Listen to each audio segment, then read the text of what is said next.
Je suis à Trèbes, c'est la fin de la journée, et je me demandais comment joindre l'utile à l'agréable. Eh bien tout simplement en faisant un petit tour de moto. Je partirai de Trèbes pour rejoindre l'Orre-Minervois et bifurquer direction Villars-Cabardès. Un petit tour au château de Villarlon, puis je continuerai ma route jusqu'à Bagnoles. Je sors de Trèbes en empruntant la D135 avec un beau ciel bleu au-dessus de moi, direction l'Orre-Minervois.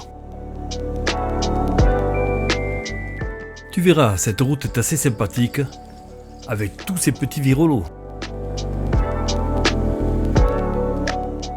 En face de nous, nous pouvons voir l'antenne relais de Trèbes.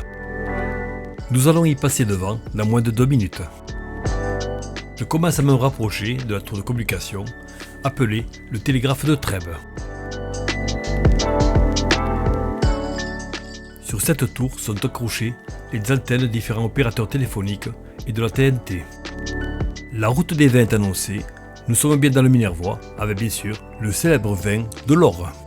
Même si je n'ai pas bu, nous sommes tout de même sur la poignée. Ça tournicote par-ci par-là, alors restons prudents.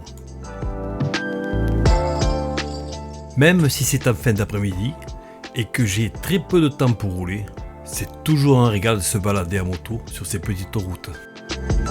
Qu'est-ce que j'ai dit sur la poignée? Alors calmos. Surtout qu'à cet endroit, je me souviens qu'une fois, un chevreuil a traversé devant moi. Une image sublime, mais qui rappelle les dangers de la route avec les animaux sauvages que nous pourrions croiser. Dans notre région, quand le vent souffle, les arbres s'en souviennent. Pour preuve, ce pin incliné.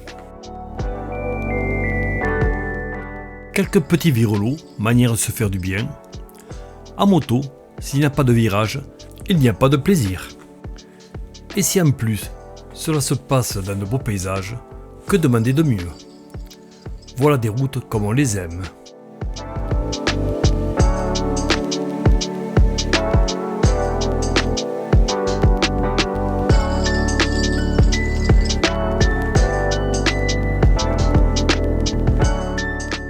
Et maintenant, changement de décor. Ces petits murets en pierre sèche m'indiquent que nous approchons de l'Orre-Minervois.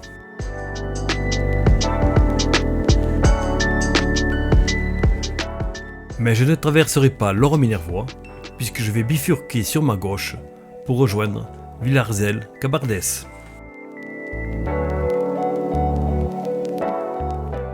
Ça y est, je m'engage sur la D35 qui va me permettre de rallier Villars. Sympa cette route, n'est-ce pas? En plus, elle comporte pas mal de virages. Ça ne peut que me plaire.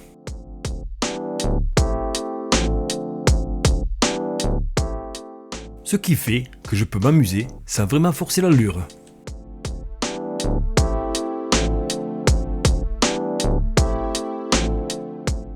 Oula, je me prends ce soleil rasant en plein dans les yeux. Cela va être moins rigolo pour le retour.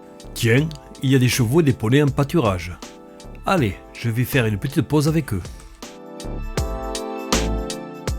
Ils sont bien mignons ces chevaux, mais il faut que je reprenne la route. Au détour d'un virage, apparaît le superbe château de Villarlon.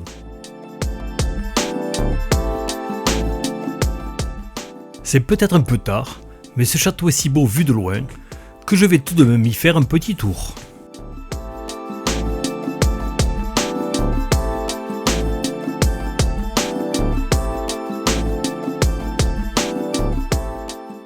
Voilà d'ailleurs son entrée.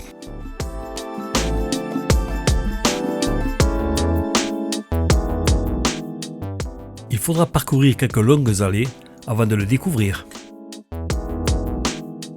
Ce château a été documenté pour la première fois en 1185. Son histoire est très peu connue et de nombreux secrets historiques doivent certainement encore dormir derrière ces murs épais. Il a été pendant des siècles le siège de différentes familles féodales. En longeant cette allée et en passant sur ce petit pont, je me retrouve face à l'église Saint-Pierre-Reslien. Cette magnifique église pré-romane date du 9e siècle.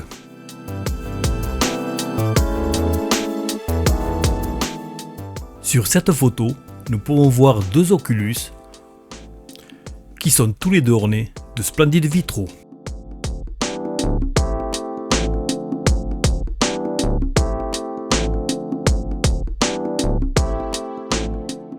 Je m'éloigne de l'église et sur ma gauche, je peux voir d'immenses lavoirs qui servaient aussi à laver de la laine. Un cours d'eau est dévié par cette canalisation pour passer dans ce tunnel et alimenter le lavoir. Un des murs du lavoir porte les armoiries du seigneur de Nigry gravées sur une dalle murale en pierre. Les couleurs que nous ne voyons pas ici sont d'azur à 3 cordages d'or en redorte de 4 anneaux, posés en pal et rangés en face. Vu d'en haut, nous ne pouvons qu'être étonnés des dimensions impressionnantes de ces lavoirs et de la disposition de ces bâtiments. Noyé dans la végétation, nous pouvons apercevoir un vieux pont romain qui enjambe le cours d'eau. Au pied du château, un somptueux jardin à la française se cache derrière un long mur en pierre. À la fin du 19e siècle et jusqu'à la fin des années 1980, ce château était devenu un domaine viticole. Les derniers propriétaires ont fait des rénovations tout en préservant le charme original du château pour des événements privés ou encore passer un beau séjour dans ses murs. Allez, il est temps pour moi de quitter ce domaine en laissant derrière moi ce beau château. Lorsque le soleil se couche, les bosquets comme celui-là se détachent de l'horizon pour le plaisir de nos yeux. Par contre, cela va être une torture de rouler face au soleil. J'arrive à Villars-Cabardès. La particularité de ce village, c'est que le clocher est détaché de l'église. Il s'agit de l'église Saint-Martin. D'un côté de la rue, c'est le clocher, et de l'autre, c'est l'église.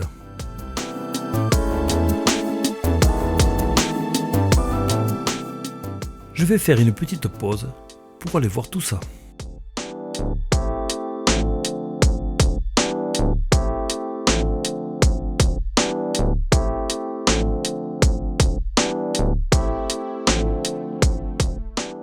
Le soleil donne une couleur flamboyante à la façade de l'église. Mais que c'est beau!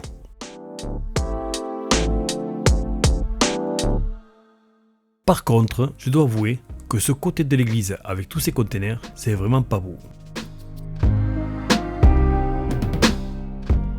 Je remonte la rue jusqu'au clocher. Au pied de celui-ci se trouve le monument aux morts du village. Allez, il est temps pour moi de reprendre la route.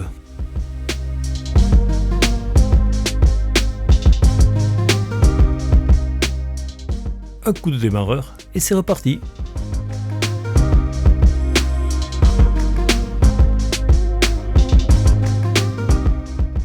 Une petite vue sur les vignes de Villarzel qui côtoient le village. Et ce soleil rasant, toujours si mauvais pour les yeux. Maintenant, je rentre dans la commune de Bagnoles.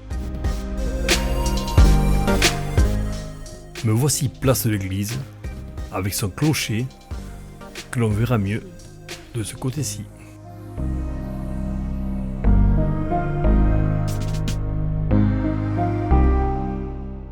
Il faut voir que cette église est prise en sandwich entre un bâtiment agricole et la mairie.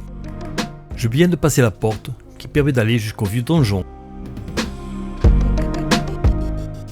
D'ailleurs, le voici dans mon dos. Je m'arrête après le pont pour faire une photo, ainsi on verra mieux tous les détails. J'ai regroupé ces 3 photos pour voir la porte d'accès, la cour intérieure et le donjon vu de la cour. Je quitte Bagnoles et c'est ainsi que se termine ma balade.